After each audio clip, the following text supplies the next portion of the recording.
So computer network का part 28 था ये और हम IEEE स्विचिंग देख रहे हैं। तो एक 4B 5B यानी 4 बिट से 5 बिट इनकोडिंग आता है। तो यहाँ पे क्या है ना, हमारे पास ये 1 2 3 4 बिट है। तो उससे हम 1 2 3 4 5 बना रहे हैं और ये सारे 4 बिट्स को हमने चेंज करके 5 कर दिया है। और एक ही कंडीशन फॉलो की है कि not more than 1 leading zero, यानी लीडिंग लीडिंग यानी आगे शुरू में एक से ज़्यादा ज़ीरो नहीं होना चाहिए, देखो एक ही ज़ीरो है। और no more than 2 trailing zero. Last में देखो एक ज़ीरो भी चलेगा, 2 ज़ीरो भी चलेगा। ठीक है, 2 से ज़्यादा ज़ीरो नहीं होने चाहिए, या ऐसे बोलें कि कंटिन्यूअस 3 ज़ीरोज़ एक साथ नहीं आ सकते। क्लियर? तो इस एन्कोडिंग का फ़ायदा क्या है, हम यूज़ क्यों करते हैं इस एन्कोडिंग को? तुम्हें पता है मैनचेस्टर एन्कोडिंग में क्या होता था कि जैसे 100 एमबीपीएस हमारी स्पीड है, तो वहाँ डबल हो जाती थी, है ना? 200 एमबीपीएस हो जाती थी, तभी लेन में काम आती थी। मगर जब तुम्हें आगे ट्रैवल करवाना है, डेटा को बहुत दूर तक भेजना है, तो ये बहुत ही क्या है ना, that much bandwidth not required, इतनी बैंडविड्थ चाहिए नहीं हमें। हमारा 1 2 5 में काम हो जाता है। मान लो 100 है तो 25 25 25 25, है ना? तो एक एक्स्ट्रा लगा दो 125 एमबीपीएस। क्लियर? तो 25 बिट्स 4 टाइम्स हमारा 100 एमबीपीएस दे रहा है। क्लियर? तो यहाँ पे 200 नहीं हुआ, 125 हुआ ओनली। तो in 4B 5B encoding it is type of block encoding. ठीक है, पहली बात ये ब्लॉक इनकोडिंग है in which there is redundant bits of data in such a way कि 4 input bit combination will be converted into 5 bit output sequence. तो इसमें redundancy इस वे में है कि 4 इनपुट हमारा 5 बिट आउटपुट सीक्वेंस बनाता है। And the rule is while converting there are no more than 1 leading zero. Leading यानी शुरू में एक से ज़्यादा जीरो नहीं होने चाहिए, और no more than 2 trailing zero, 2 trailing zero से ज़्यादा नहीं होने चाहिए पीछे। We will not get 3 continuous zero, इसका मतलब 3 कॉन्टिन्यूस जीरोस नहीं आ सकते। एक कुछ कंट्रोल सिग्नल जैसे अगर क्वाइट होता है तो हमारे पाँचों जीरो होते हैं, या आइडल होता है तो पाँचों वन होते हैं। ये क्वेश्चन देखो,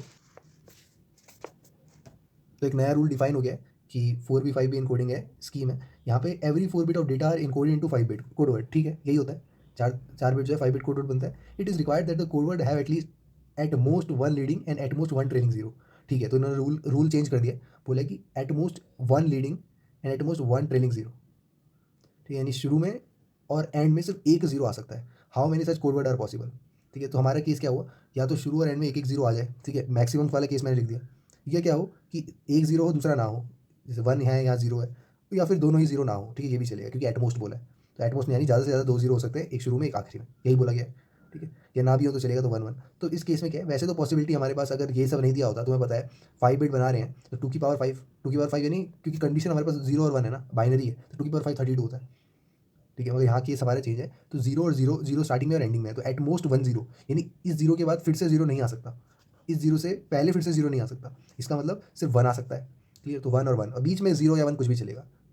तो हमारा एक कंडीशन क्या हो गया, zero one zero one zero, और दूसरा कंडीशन हो गया zero one zero one one one zero. यानी दो कंडीशन है, तो दो आंसर हमारे यहाँ से आ रहे हैं, दो पॉसिबिलिटीज़ यहाँ से आ रही हैं। सेकंड केस देखो, जहाँ जीरो है उसके आगे फिर देखो, इस जीरो के बाद फिर से जीरो नहीं आ सकता क्योंकि एटमोस्ट 1 जीरो होना चाहिए, है ना? तो जीरो के बाद तो वन ही पॉसिबिलिटी है। बाकी ये वन है तो यहाँ पे वन से पहले तो जीरो भी आएगा, वन भी आएगा, तो दोनों चलेंगे। तो दो पॉसिबिलिटी है, मल्टीप्लाई कर दिया करो, पॉसिबिलिटीज़ को मल्टीप्लाई कर दिया करो। जैसे यहाँ पे टू को वन से करा तो टू ही आया, यहाँ टू टू जा फोर हो गया। क्लियर है ना? लॉजिक तो तुम्हें समझ में आ रहा है कि जीरो और वन जीरो वन, तो कॉम्बिनेशन क्या आ रहा है, zero zero zero one one zero one one, है ना? तो फोर कॉम्बिनेशन बन रहा है। सिमिलर वे में नीचे वाले केस में भी होगा, फोर कॉम्बिनेशन बनेंगे क्योंकि यहाँ पे जीरो से पहले वन ही आना चाहिए। और लास्ट वाले केस में क्या है, सब में टू टू टू यानी 8 कॉम्बिनेशन, तो इन टोटल 18 कॉम्बिनेशन आ गए। That is the answer. ये देखो, a string of 8 consecutive zeros is in B8ZS encoding produces. ठीक है, अब तुम्हें B8ZS मैंने बताया था स्क्रैम्बलिंग।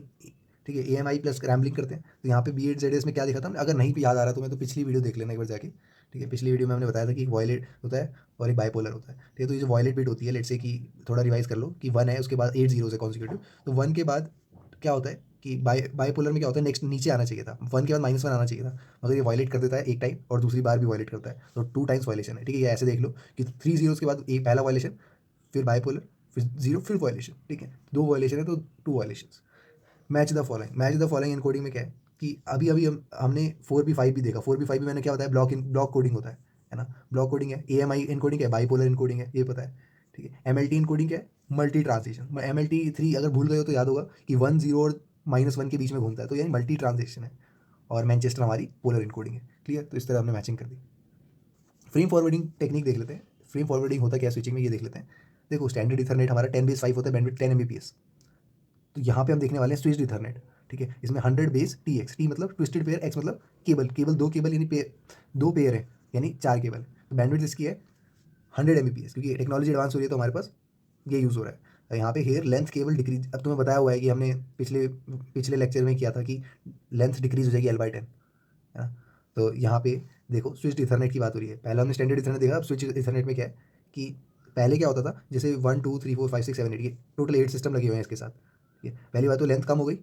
सेकंड है कि एक ब्रॉडकास्ट करता था, ये सेंटर एड्रेस है 1 और डेस्टिनेशन एड्रेस है 3, तो 3 को पहुंचाने के लिए सबको पहुंचाता था, और जो भी 3 होता था उसके लिए मगर सबको ब्रॉडकास्ट होता था, है ना। तो डोमेन ज़्यादा था, मगर यहाँ पे अब क्या है, अब यहाँ सीधा लुकअप टेबल और एड्रेस पोर्ट की हेल्प से 1 से डायरेक्टली 3 को पहुंचेगा। क्लियर। तो तीन टाइप की है। पहला है कट थ्रो स्विचिंग, सेकंड है कोलिजन फ्री स्विचिंग, थर्ड है fully buffered switching. Cut through switching में क्या होता है, मिनिमम कम से कम डिले लगता है, यहाँ से डेटा पहुँच रहा है, यहाँ पे फ्रेम पहुँच रहा है यहाँ पे 1 से 3, तो मिनिमम डिले में, मैक्सिमम डिले लगता है फुली बफर्ड स्विचिंग में, ठीक है। अब ये क्यों लगता है, कैसे हो रहा है, ये अभी हम देखते हैं। मगर तुम्हें एक याद होगा, अपने IEEE 802.3 फॉर्मेट हमने देखा था, ठीक है। ये एक बार देख लेना कौन सी वीडियो है, आई एम नॉट श्योर, 23 देखना, ठीक है, वीडियो नंबर 23 है शायद। तो preamble SFD destination centre address type data, फिर यहाँ पे CRC FCS के लिए एरर के लिए, CRC कोलिजन के लिए, है ना। तो ये हम पहले डिस्कस कर चुके हैं कि 7 byte, 1 byte, 6 byte, 6 byte, 4 byte, in total minimum जो है 64 बाइट होना चाहिए। मगर ये सब हम देख चुके हैं, तो सेम चीज़ लगेगी यहाँ पे भी, ठीक है, सेम चीज़ है। मिनिमम फ्रेम साइज शुड भी 64 बाइट फॉर स्टैंडर्ड इथरनेट। तो पहले देख लेते हैं cut through switching. Cut through switching में क्या था कि in cut through switching whenever frame comes to switch ethernet, it will only observe a part of header. जैसे ये पूरा हेडर है ना, इसका एक पार्ट ही लेगा।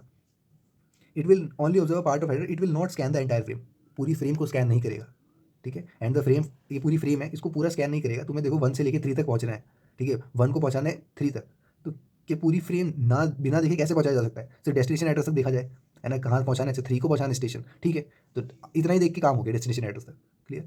सो इन दिस, अच्छा लिखा है and the frame is forwarded to the required port, ठीक है, बता दिया कौन से पोर्ट को पहुंचेगा, वो डेस्टिनेशन एड्रेस में लिखा होगा, तो आधा पढ़ के, इतना पढ़ के भी काम चल गया। So in this the cut through switching even if collision are occurred they can not be detected and error detection also not possible. अब कोलिजन और एरर तो आके यहाँ पे है, और पूरा स्कैन करा नहीं है, पूरा फ्रेम देखा नहीं है उसने, सिर्फ यहीं तक देखा है, ठीक है। क्यों देखा है कि जल्दी काम हो पाए, ये तभी लिखा है in cut through switching the waiting time will be minimum. मैंने बोला था ना मिनिमम डिले होगा, तो ये एडवांटेज है, कम से कम टाइम पे पहुंचा देगा दूसरे पोर्ट पे, ठीक है। बस दिक्कत ये है कि क्योंकि ये पूरा पढ़ नहीं रहा है, तो इसको पता नहीं चलेगा कि क्या इसमें कोई कोलिजन हो सकती है या कोई एरर डिटेक्ट हो सकता है, नहीं नहीं पता चल पाएगा, ठीक है, वो आइडेंटिफाई नहीं होता।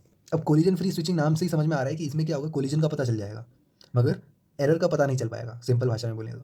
कि यानी ये स्कैन तो पूरा कर रहा है, देखो the collision free switching whenever frame come to the switch Ethernet, ठीक है, जब भी स्विच इथरनेट पे फ्रेम पहुंचेगा, it will buffer the entire frame, पूरे फ्रेम को बफर करेगा। So if any collision are occurring it will be detected, तो जो भी कोलिजन होने वाली है, ठीक है, मान लो स्विच इथरनेट तक पहुंचने से पहले कोलिजन हो गया, तो भी पता चल जाए, तो ठीक है। तो कोलिजन डिटेक्ट हो रहा है in collision free switching, if any collision happen it will be detected, मगर error detection is not possible, that is CRC calculation not possible.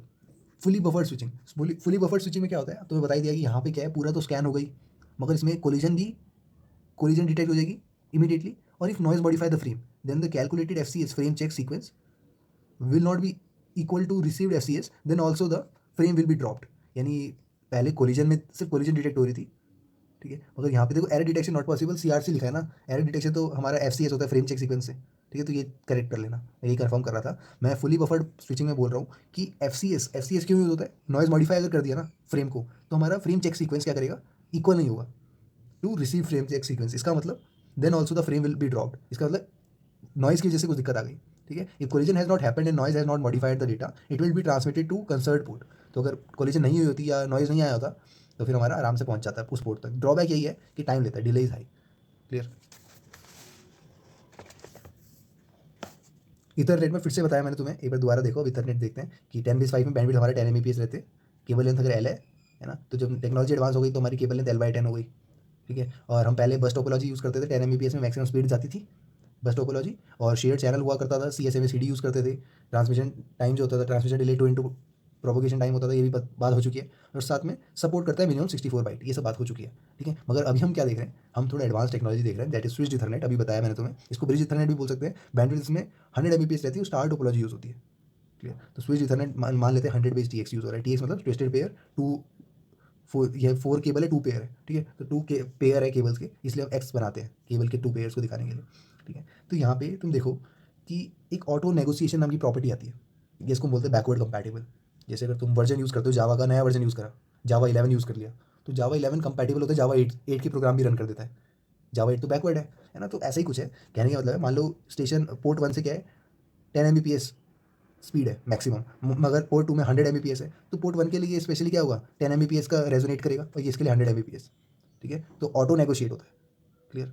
पहली बात ये हो गई। सेकंड बात है कि 10 Mbps वाले में क्या होता है, हाफ डुप्लेक्स चलता है, जब क्योंकि बताया हुआ है कि इसमें हम हाफ डुप्लेक्स यूज़ करते हैं तो कोलिजन वगैरह होती है, मगर बाय डिफ़ॉल्ट हम फुल डुप्लेक्स यूज़ कर सकते हैं, that is a good one, ठीक है, कोलिजन होने के चांसेस ही खत्म हो गए, है ना? तो बाय डिफ़ॉल्ट फुल डुप्लेक्स है, कहने वाला है लेट्स से अगर 1 में हम फुल डुप्लेक्स लगा रहे हैं और 6 में नहीं लगा रहे हैं, ये जस्ट इन केस बता रहा हूँ, तो ये ऑटो मोड में सेट हो जाएगा। मान लो सामने अगर पोर्ट 6 जो है वो हाफ डुप्लेक्स में चल रहा है तो स्विच इथरनेट भी हाफ में चलेगा, ठीक है, बाय डिफ़ॉल्ट फुल है, वो दिक्कत है, वो मतलब फुल अच्छी बात होती है ना, हाफ में कोलिजन पता चलता है। तो सामने वाला जब 10 एमबीपीएस पे है, यानी वो 10 बेस 5 की केबल यूज़ कर रहा है, तो इथरनेट वो स्टैंडर्ड वाला यूज़ कर रहा है, तो हम स्टैंडर्ड ही रहने देंगे, वरना जो स्विच्ड है वो तो डिफ़ॉल्ट है। We can also use fibre optics cable for long distance, ठीक है। अभी शॉर्ट डिस्टेंस है, मैंने बताया L/10 हो गया, है ना, मगर हमें बहुत लॉन्ग डिस्टेंस के लिए करना होगा तो बहुत कॉस्टली हो जाएगा ये मामला, तो हम फाइबर ऑप्टिक्स का यूज़ करते हैं, fibre optics is also costly, है ना। तो हम एक तीसरी बनाते हैं, वो यहाँ पे 100 बेस TX है ना, 4 TX हो जाता है, अभी आते हैं उस पर। We can also use fibre optics for long distance में 100 बेस FX है, FX फॉर फाइबर ऑप्टिक्स। तो अभी तक जो जो मैंने बोला वो पॉइंट्स हैं, वो देख लो। In case of switch ethernet it not only support half duplex, it supports full duplex also, ठीक है। तो यानी ऑटो नेगोशिएशन है, अगर जो हाफ में बातचीत कर रहा है उससे हाफ में करेंगे, वरना फुल ऑल्सो सपोर्ट होता है when it is operating in the half duplex mode, ठीक है। CSMA CD is implemented because there will be a collision if it occur between the switch and computer, ठीक है। तो CSMA CD यूज़ करते हैं हम कोलिजन डिटेक्शन, है ना, तो वो यूज़ होते हैं जब हम हाफ डुप्लेक्स मोड में होते हैं। तो if switch Ethernet is twisted pair is used, we can use a switch on a cable 100 base TX और ऑप्टिक फाइबर 100 बेस FX, ठीक है। अगर हम स्विच इथरनेट में ट्विस्टेड पेयर यूज़ करना चाह रहे हैं तो हमारे पास दो तरह की केबल होती हैं, या तो स्विच केबल ले लो, ट्विस्टेड पेयर केबल ले लो, या फाइबर ऑप्टिक केबल ले लो। One important property supported by twisted ethernet is auto negotiation. बताया मैंने कि एक इंपॉर्टेंट प्रॉपर्टी है ट्विस्टेड पेयर केबल की, auto negotiation, sorry switch ethernet की, इट इज बैकवर्ड कंपैटिबल, यानी जो पुराना वर्जन है, जो स्टैंडर्ड इथरनेट का वर्जन है, वो भी सपोर्ट होगा अकॉर्डिंग टू द स्पीड और type of transmission of which the other device is using. क्या स्पीड है, अगर उसकी 10 Mbps है तो वो भी 10 Mbps में चला जाएगा, 100 है तो 100 में हो जाएगा, ठीक है। तो according to the speed of transmission of which the other device is using, switch also will convert the same speed and same mode of communication. तो स्विच भी उसी मोड में उसी स्पीड में चला जाएगा, ठीक है। CSMA CD जा रहा है, हाफ डुप्लेक्स है तो हाफ डुप्लेक्स है। So in switch ethernet it maintain the same frame format. Switch Ethernet में फ्रेम फॉर्मेट सेम रहता है 802.3 IEEE वाला, but uses different encoding, encoding अलग अलग है, जिससे कि सिग्नल रेट कम हो जाए। सिग्नल रेट कम करने के लिए हमने क्या क्या जुगाड़ लगाया, मैंने बताया था कि मैनचेस्टर में क्या हो रहा था, 200 Mbps चला जा रहा था, दैट इज़ नॉट रिक्वायर्ड, यहाँ पे 125 जा पाएगा, क्योंकि हम 4B5 भी यूज़ कर रहे हैं, MLT3 इनकोडिंग यूज़ कर रहे हैं। असल में क्या है कि 4B5 भी इनकोडिंग यूज़ होती है डिक्रीज़ करने के लिए सिग्नल रेट को। सिग्नल रेट हमारा 200 हो जाता है, बहुत ज़्यादा हो जाता है, ठीक है, उतना ज़रूरत नहीं है। हम क्या करेंगे, 125 कर देंगे। बताया मैंने यही क्यों कैसे यूज़ हो रहा था, है ना, कि हम ट्रेलिंग और लीडिंग जीरो कुछ पैटर्न फॉलो करेंगे कि लीडिंग 1 ओवर ट्रेलिंग मैक्सिमम 2 हो सकते हैं, कॉन्टिन्यूस 3 नहीं हो सकते हैं, तो ये हम फॉलो करेंगे, 4 से 5 बना देंगे। मगर NRZI encoding for optic fibre, non return to zero inverted, ठीक है, ये वाली इनकोडिंग हम यूज़ करते हैं ऑप्टिक फाइबर के लिए, तो पढ़ सकते हो नेट पे देखना है तो। और MLT3 इनकोडिंग हम यूज़ करते हैं किसके लिए, ट्विस्टेड पेयर के लिए, ठीक है। तो ऑप्टिक फाइबर के लिए अलग इनकोडिंग यूज़ होती है। ये लास्ट पार्ट है, ठीक है, ये लास्ट डायग्राम है, इसमें से भी ये मैं इस डायग्राम के बारे में बताया था तुम्हें, 100 बेस T4 यूज़ करते हैं, ठीक है। ये भी हम आगे देखेंगे, मगर अभी एक आइडिया ले लो कि 100 बेस TX और 100 बेस FX में एक्चुअल में काम हो कैसे रहा है, ठीक है। तुम्हें अगर बिग पिक्चर चाहिए तो ये समझ लो, देखो 1 2 3 4, मैंने बताया ना कि 1 2 25 भी 25 भी 25 25, ठीक है। तो ये टोटल 100 Mbps हो गया, क्लियर। अब 100 Mbps नीचे जाके 4B 5B इनकोडर से मिलने के बाद 125 Mbps हो गया, है ना, फ़ायदा हो गया। मैनचेस्टर से करते तो भाई 200 होता तो वो दिक्कत की बात थी। तो ये हमारा स्टेशन है, एक पर्टिकुलर स्टेशन है, इसमें 100 Mbps गया पोर्ट से और 125 Mbps हो गया। अब यहाँ पे हम MLT3 इनकोडर लगाते हैं, क्योंकि हम 100 बेस TX यानी ट्विस्टेड पेयर केबल ले रहे हैं, 100 बेस TX ले रहे हैं, तो MLT3 इनकोडर लगाते हैं। अब यहाँ से क्या होगा, 2 UTP कैट 5 कैटेगरी 5, UTP मतलब अनशील्ड ट्विस्टेड पेयर, ठीक, यहाँ पे 2 UTPs हैं, वो आगे जाके MLT3 डिकोडर पे और 4B 5B डिकोडर, फिर आगे जाके 100 Mbps, इस तरह का काम चलता है, समझ में आया। तो पहले हमें 4B 5B की जरूरत है, दोनों में ऑप्टिक, ये फाइबर ऑप्टिक है, देखो 4B 5B इनकोडर डिकोडर है, और यहाँ पे NRZI क्या, non return to zero inverted, तो ये एक अलग तरह का इनकोडिंग है, ये एक अलग तरह का इनकोडिंग है, ठीक है। MLT3 मैंने बता ही दिया तुम्हें, वो 1 -1 0 वाला, ये भी देख सकते हो वैसा ही। तो ये ऑप्टिक फाइबर्स के हेल्प से ऐसे इनकोडिंग से डिकोडिंग होता है, ठीक है। सेम इसमें 100 Mbps गया, 125, फिर ऐसे करके 100 हो गया। तो क्या है कि ये बहुत महंगा पड़ता है वैसे, है ना, वैसे हम दूर के लिए इसको यूज़ करते हैं और पास के लिए इसको यूज़ करते हैं 100 बेस TX को। मगर अगर तुम्हें कम कॉस्ट में तुम्हें दूर पहुंचना है और तुम्हें बहुत ज़्यादा ही महंगा नहीं होना, तो हम यूज़ करते हैं ये 100 बेस T4, क्योंकि इसकी लिमिटेड लेंथ है ना, ये कंडीशन है। तो यहाँ पे क्या है, T4 मतलब है कि 4 पेयर हैं, यानी 8 इनपुट होंगे, ठीक है ना, 4 पेयर 8 इनपुट, और यहाँ 8 बिट, जैसे वहाँ पे 4B/5B यानी 4 बाइट से 5 बाइट बना रहा था, यानी ऐसे यहाँ पे 8 बाइट से 6 टर्नरी बना रहा है। इसको हम आगे देखेंगे, इसमें 4 कैटेगरी की 3 UTPs लगती है, तो एक जनरल आइडिया मिल गया तुम्हें कि किस तरह का काम हो रहा है और कैसे चीज़ें आगे फॉरवर्ड हो रही हैं। तो कुछ नया सीखा हो, समझ में आया। चलो।